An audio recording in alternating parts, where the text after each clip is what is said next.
Sit down. We need to talk. This is an intervention. Commander is hurting you. And Magic as a whole.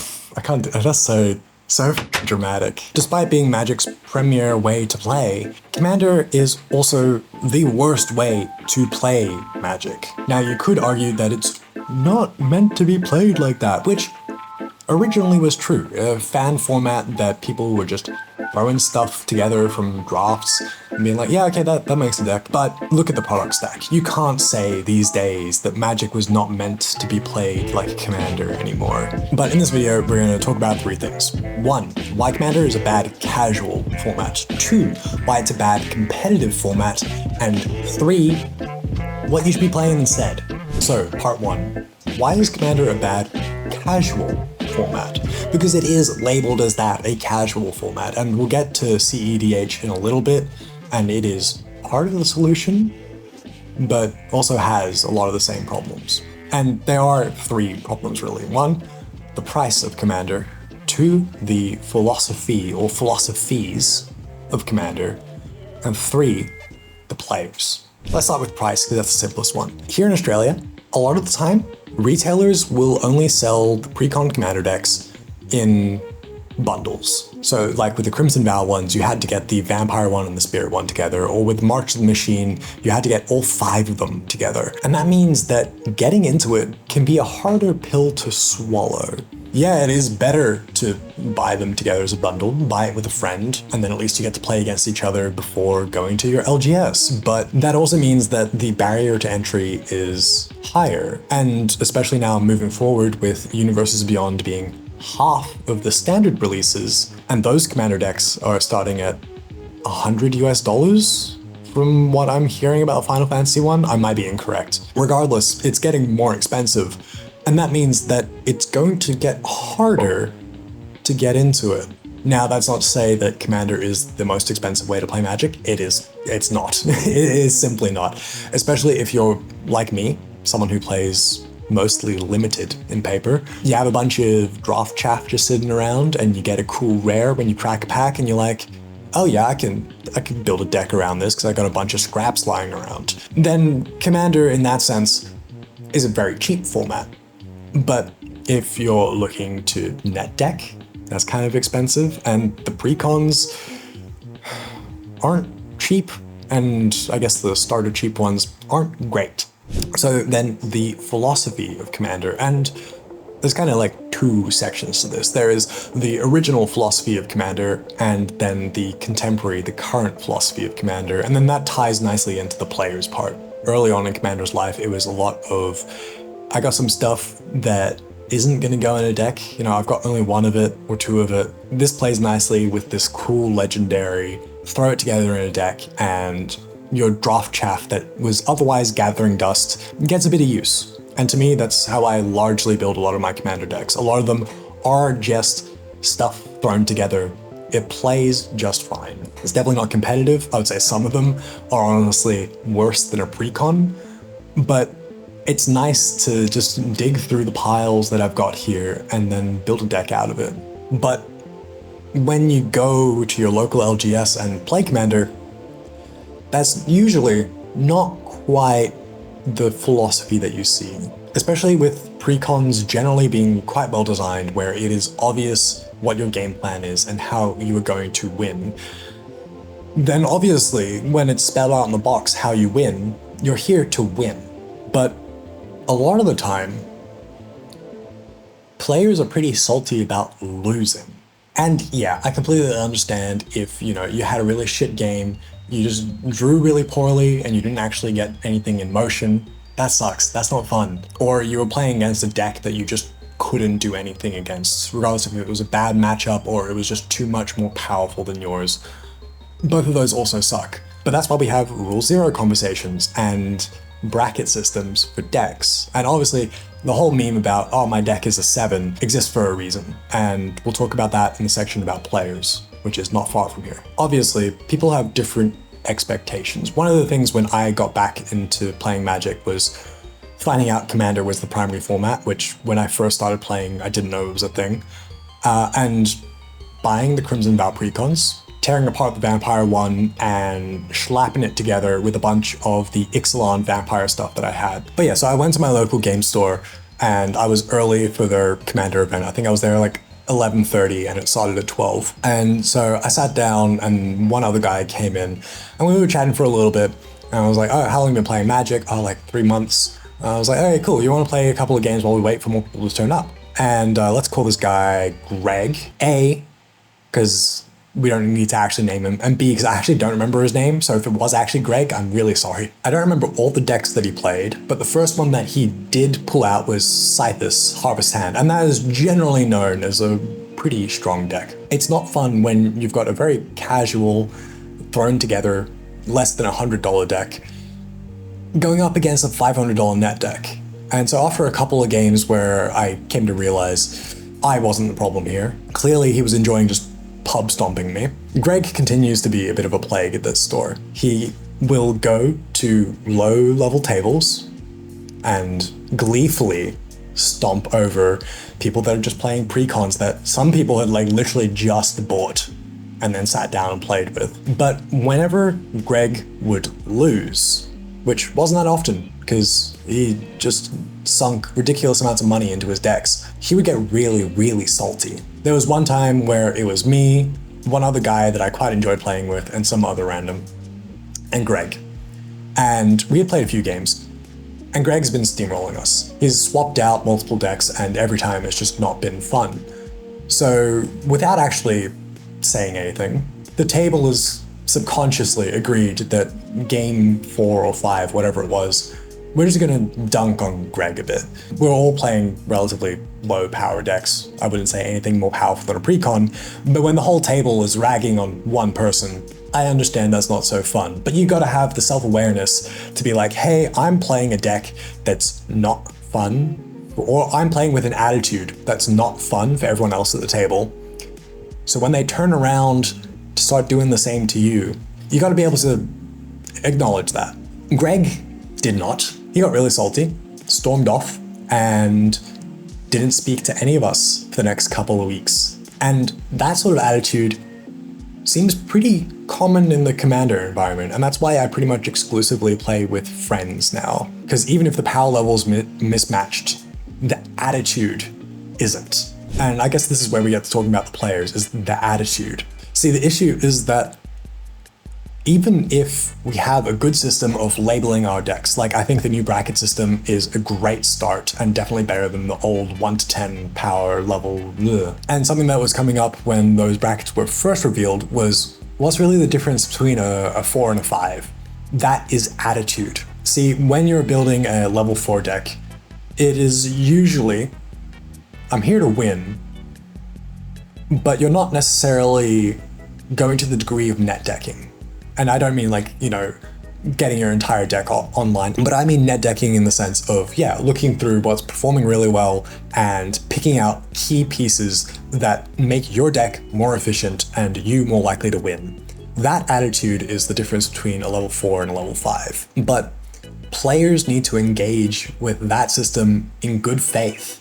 And like I said, when people like Greg are looking to pub stomp, they're not acting in good faith. So regardless of if, say, everyone at the table says that their deck is a bracket 3, including Greg, and Greg is very clearly running a bracket 5 once we get to turn 3, the bracket system only works when people engage with it as it is intended and don't lie. The other side of that issue is that sometimes players don't really know where their deck sits, and that's not necessarily their fault. Sometimes players are a little too inexperienced to correctly judge what sort of deck that they're running.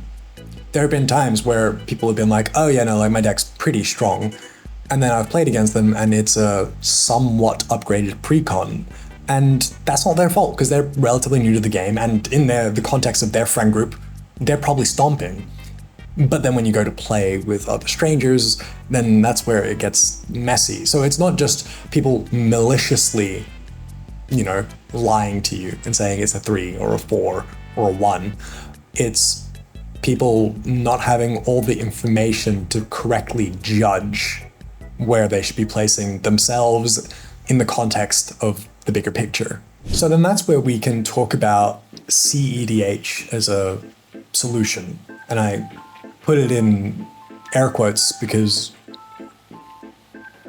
it fixes some problems, but then holds on to others. And I'll say the problems that it kind of holds on to is a lot of the salt mentality of Commander. In cEDH, I have heard way more stories of people being salty about bad matchups or competitive attitudes, which is wild because it's a competitive environment. Of course people are going to be competitive, especially in Commander where politics at the table is a large part of the game. And sure, like there are cases where people will lie about what's in their hand, paints them in a bad light, and people get really salty about it, but also they were trying to win. Of course they were going to lie. Now, that's not to say that that works in that player's favor forever. If they are someone that lies in every game, then your playgroup or your LGS will come to know that you lie and you'll probably get targeted more for that. But generally, it's a competitive environment that the politics of Commander is the issue. And it leads to a lot of people being way saltier than in other competitive formats.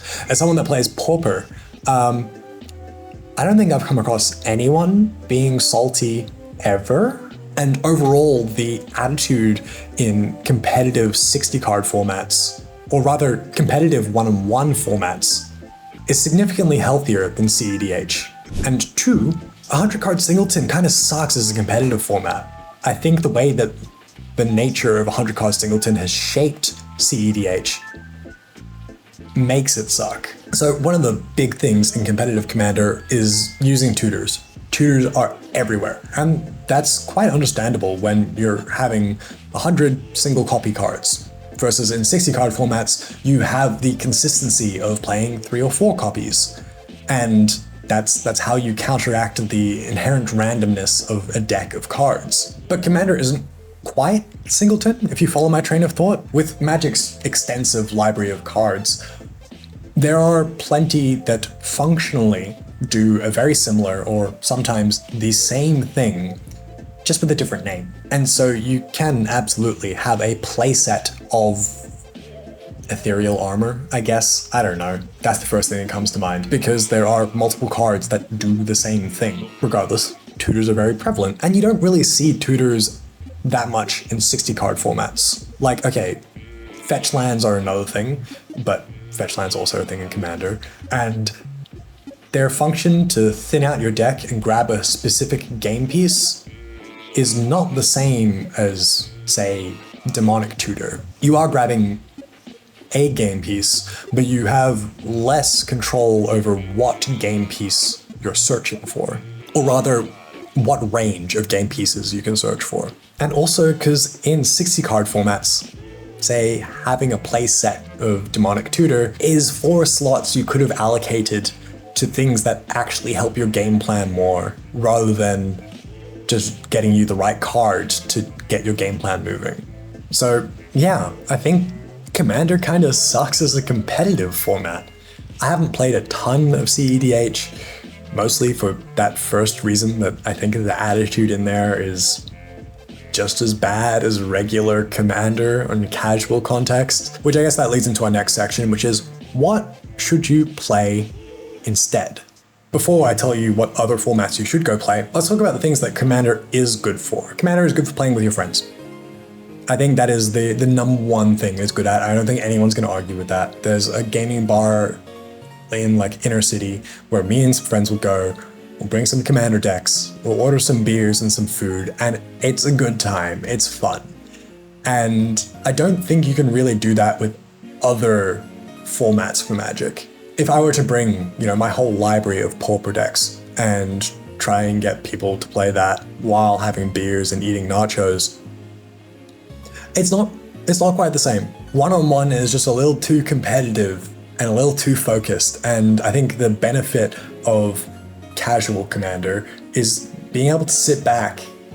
You don't have to fully pay attention to the game. You can relax a little bit, you chat, have some banter, Versus, yeah, when you're playing one-on-one, I find the banter's more between games rather than during games. If that's why you play Commander, you don't have to listen to the rest of this. I would suggest that you do, because I think there's some great things in here you could learn, but if that's what you play Commander for, you're doing it right. That is exactly what Commander is best at. With regards to Commander being a casual format, a lot of people are onboarded into Magic through Commander, and I think that's awful. Couple of reasons. One, Commander is a lot to take in. You have the downside of you only have one of each card in your deck, and if you're buying the precons, there's not a lot of overlap. That's one of the benefits of, if you look at the starter decks, most of the stuff in there are 3s and 4-ofs, because being able to see that same thing multiple times, understanding how it interacts with your board and your opponent's board, is significantly faster way of learning. And speaking of boards, that is one of the other issues with Commander as an introductory format. When you're playing, like I said, the beginner decks, you got 2 boards to look at, your own and your opponent's. But having 4 board states to pay attention to and then also teach a new player about is a lot of information to take in. And I think for a lot of people, that means it's also going to be slower to learn. And the other reason it's going to be slower to learn is because the games are slower. In 60 card form, or even like 40 card like Jumpstart, games are over really quickly. And that means in an hour, you could probably get, I don't know, 4 or 5 games in. And that could be 4 or 5 games with the same deck, or 4 or 5 games with 2 or 3 different decks. You're going to learn way faster like that. Versus in an hour, if you're really lucky, you could get like 1.5 Commander games in. Given that you're also teaching someone at the same time, no, you're not going to get, you might get 1 game in. So if you're trying to introduce a friend to Magic, don't introduce them through Commander. Unless they're already that sort of board game nerd sort of person, or they've played like another TCG before. You know the sort of friend that I'm talking about. And if your friend is like that, then it's fine. But for a lot of people, like a lot of the friends that I've, taught Magic, they don't really play any games that are that similar. So Commander is not the place to teach them. There's just too much going on. But I did mention kind of both of the solutions to that already. Jumpstart, which I think is good if you've got a little bit of experience, or the starter decks, which I think are really good if, you split that with a friend. It's like, they're like $25, $12 each to give it a crack. That's a much better way to try something out that you don't know if you like. If you buy a Commander deck that's, $80 to $100 Australian, not American, that's kind of a hard sell, like I said earlier, to get into it. It's a big investment for something you might not like, versus $20, even if you don't split the starter decks, you just buy it on your own. That's a much better way to go about it. Okay, so then if you're itching for the competitive element of it, if you're someone that's playing casual Commander at a high level, or you're playing cEDH, because casual Commander is not enough for you, play 60 card formats. I personally really love Pauper. That's what I'm playing in Paper a lot at the moment, primarily because Standard in Paper is too expensive. I play Standard a fuck ton on Arena, and that's probably what I play the most overall. But in Paper, Pauper is cheap, the games are faster, you're learning faster, and the community is really, really lovely, in my experience anyway. I would recommend that, except for the downside that, particularly here in Australia, Pauper is a little difficult to come by. Currently, I only know of 2 places in Melbourne that run Pauper events, and the turnout is small. So I understand why other stores don't run them. That sucks. That does mean that if you're playing against, I guess, the same 4 people all the time, you might get bored. And if some of those people in the very small community are unpleasant, that is a turnoff. But it is cheap. So there is a very low barrier to entry to trying it.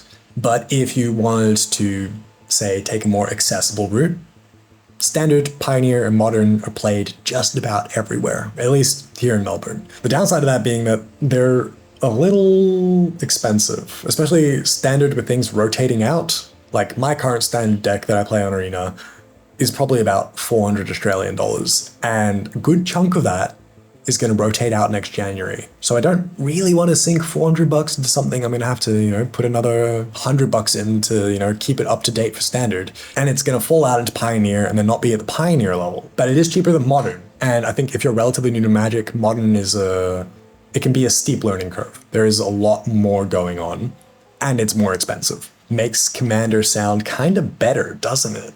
But if you're really looking to play Magic, I would say the best way to get the most complete Magic experience, play Limited. Given all the pre-release boxes that I've got sitting here, you shouldn't be surprised by that. At the start of the video when I was like, Magic isn't designed to be played like this in reference to Commander, Limited is quite literally how Magic is designed to be played. It was designed to be a draft environment, and even the designers now speak about balancing rarity to make for the best draft environment. I would say my favorite Magic experiences have been through Limited.